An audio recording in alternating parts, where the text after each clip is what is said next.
झेप मराठी, आरसा महाराष्ट्राचा। पुणे नाशिक महामार्गावर भीषण अपघात। मॅक्सिमो गाडीचा चक्काचूर, आयशर टेम्पोने दिली धडक।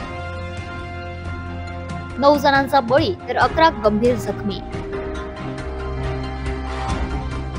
राज्यातील महामार्गावर अपघातांच्या संख्यांमध्ये झपाट्याने वाढ होत असतानाच पुणे नाशिक महामार्गावरील नारायणगावजवळ एक भीषण अपघात घडलाय।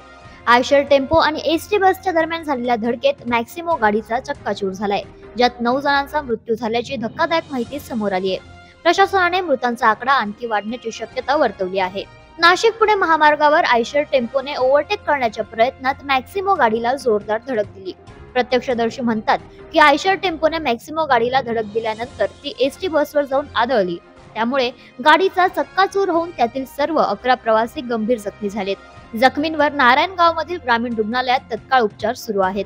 अपघाताची माहिती मिळताच स्थानिक नागरिक आणि पोलिसांनी धाव घेतली आणि जखमींना तत्काळ रुग्णालयात दाखल केले।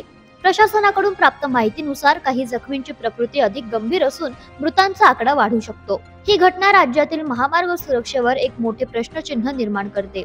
प्रशासन आणि वाहन चालकांनी अपघातांची संख्या कमी करण्यासाठी कडक उपाययोजना करणं आवश्यक ठरतंय। अशाच वेगळ्या आणि ताज्या बातम्यांसाठी पाहत रहा झेप मराठी, आरसा महाराष्ट्राचा। संपादक प्राध्यापक अनिल चव्हाण, धुळे।